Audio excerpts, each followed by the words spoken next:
Proses pembelajaran responden bagi mereka yang mengalami masalah kurang daya penglihatan kategori buta adalah seperti yang berikut. Yang pertama adalah belajar banyak bergantung kepada alat bantu mengajar yang disediakan oleh guru bagi memastikan proses pembelajaran mereka berjalan dengan lancar. Yang kedua adalah mereka memerlukan susun atur bilik darjah yang kondusif dan sesuai bagi sisi pembelajaran berlangsung. Ini bagi memudahkan pergerakan pelajar dan guru untuk mendapatkan akses pembelajaran. Yang ketiga adalah mereka menggunakan Braille sebagai medium utama dalam pembelajaran. Braille merupakan medium yang digunakan bagi pelajar menulis dan membaca. Yang keempat adalah dengan menggunakan aplikasi gambar rajah tampak dalam pembelajaran. Ini bagi memudahkan pelajar mengenali bentuk dan struktur permukaan bahan tersebut dengan menggunakan diriya sentuhan mereka. Bagi mereka yang mengalami masalah kurang upaya pendengaran ataupun pekak, yang pertama adalah berasaskan penggunaan isyarat tangan. Isyarat ini merupakan perwakilan bagi kata-kata, idea, dan konsep yang ingin disampaikan. Proses yang kedua adalah berlandaskan gambar rajah dan rekaman video animasi tanpa suara.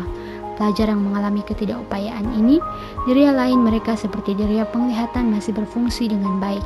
Dengan melihat video animasi berkaitan dengan pembelajaran, pelajar akan lebih mudah untuk memahami tajuk yang akan dipelajarinya.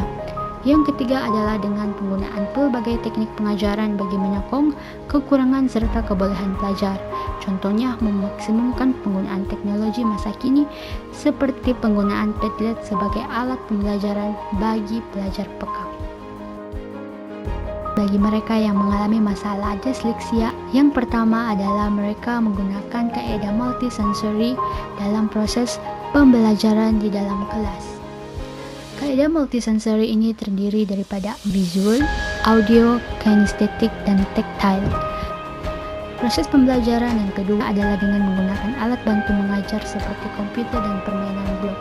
Yang ketiga adalah proses pembelajaran yang lebih terperinci dan mendalam. Setiap perkembangan pelajar diperhatikan oleh guru agar proses pembelajaran yang dilakukan dapat dinilai keberkesanannya. Bagaimana responden-responden mengatasi kelemahan dalam proses pembelajaran dan penggunaan alat bantu mengajar? Bagi pelajar yang mempunyai masalah penglihatan iaitu buta, pelajar berkenaan memerlukan Braille untuk belajar menulis dan membaca. Selain itu, pelajar menggunakan kemahiran mendengar serta alatan yang berpusatkan diriya seperti sentuhan, bau dan rasa. Bagi pelajar yang mempunyai masalah pendengaran iaitu pekak, pelajar tersebut menggunakan teknologi sebagai proses pembelajaran yang interaktif untuk memberikan pemahaman yang tinggi berbanding belajar secara konvensional. Selain itu, permainan video juga mampu merangsang daya pembelajaran kepada pelajar yang mempunyai masalah pendengaran.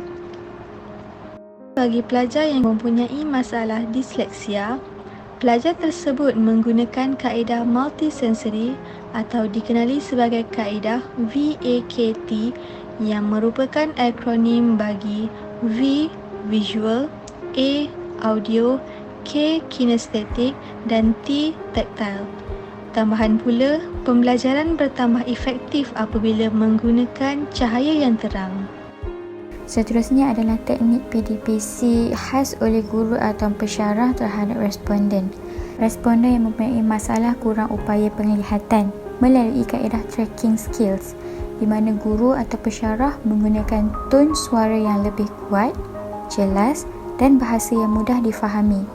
Guru juga menggunakan kemahiran mendengar dan menggunakan diriya lain. Selain itu, guru mengajar dan menulis menggunakan Braille untuk masalah kurang upaya pendengaran melalui kaedah micro-teaching. Micro-teaching ni bermaksud di mana kita memberi fokus kepada bahagian-bahagian kecil dengan mengaplikasikan satu jenis kemahiran mengajar supaya responden faham dan selesa dengan teknik tersebut.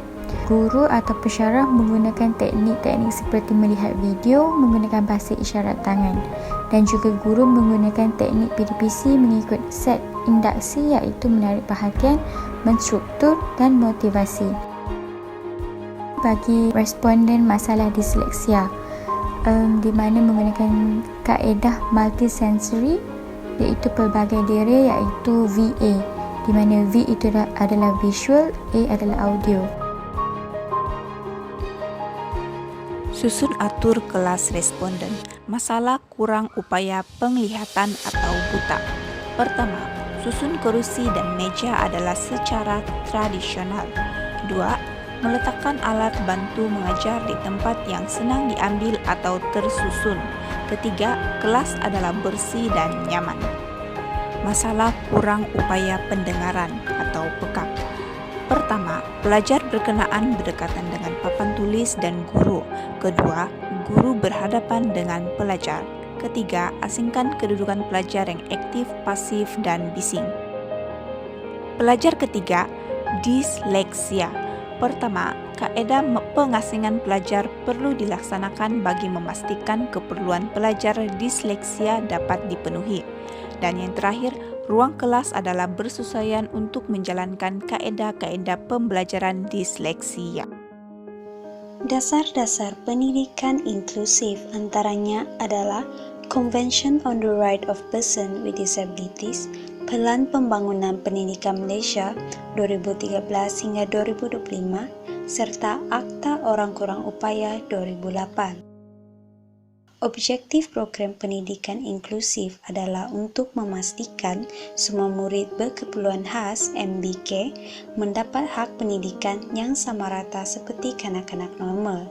Selain itu, memastikan MBK selesa dengan murid-murid biasa di dalam kelas, dan akhir sekali untuk meningkatkan keyakinan diri pada murid dalam bidang akademik dan aktiviti kurikulum agar mereka dapat mencapai potensi diri pada tahap yang optimum. Sokongan luar yang responden perolehi. Kategori masalah cacat penglihatan. Mengikut responden Jalaluddin Yusof, iaitu Pengetua Sekolah Menengah Pendidikan Khas Cacat Penglihatan, Setapak, menyatakan bahawa Kementerian Pendidikan Malaysia telah menyediakan allowance kepada pelajar sebanyak 150 sebulan. Selain itu, sekolah mereka juga bekerjasama dengan NGO iaitu Standard Chartered dalam membuat aktiviti seperti bergotong royong, melawat rumah orang tua dan sebagainya. Sekolah mereka juga telah menerima sumbangan daripada Arab Malaysia Chamber of Commerce dan Wakaf Buku Hadis Braille. Dari segi masalah pendengaran, melalui sumber yang diperolehi, pihak kerajaan telah berusaha membantu murid-murid yang mengalami masalah pendengaran ini. Antara usaha kerajaan adalah bercadang untuk membina institusi khas kanak-kanak khusus untuk masalah pendengaran dan pertuturan dengan kerjasama negara China. Seterusnya, dari segi masalah disleksia. Menurut responden Hairul Ilmi Syed Omar, iaitu pengasas Pusat Pendidikan Khas Minda Serdirian Berhad, mereka telah bekerjasama dengan YB Haniza Muhammad Talha dalam menubuhkan pusat ini di Selangor bagi membantu murid yang bermasalah disleksia. Menurut responden lagi, mereka juga telah menerima sumbangan daripada Pemodelan Negeri Selangor Berhad ataupun PNB. Sumbangan itu mereka gunakan untuk bayaran kepada guru yang mengajar dan membeli barang kelengkapan sekolah. Cadangan penambahbaikan PDPC untuk pelajar pekak, buta dan disleksia. Yang pertama, pelajar pekak, buta dan disleksia disekalikan dalam satu kelas. Pelajar yang mempunyai kekurangan upaya seperti ini boleh disekalikan dengan pelajar biasa yang tidak mempunyai apa-apa kecacatan. Yang kedua ialah hapuskan stigma terhadap pelajar OKU. Persepsi masyarakat yang memandang remeh terhadap golongan OKU seperti ini hendaklah dihapuskan. Dalam masalah ini, guru-guru memainkan peranan penting dalam menunjukkan kepada dunia luar di mana pelajar OKU ini mampu bersaing dengan pelajar yang normal. Yang ketiga ialah penyediaan alat yang secukupnya di setiap sekolah dan institusi. Setiap sekolah dan institusi yang mempunyai pelajar OKU seperti ini perlulah menyediakan alat yang secukupnya untuk pelajar kurang upaya seperti ini.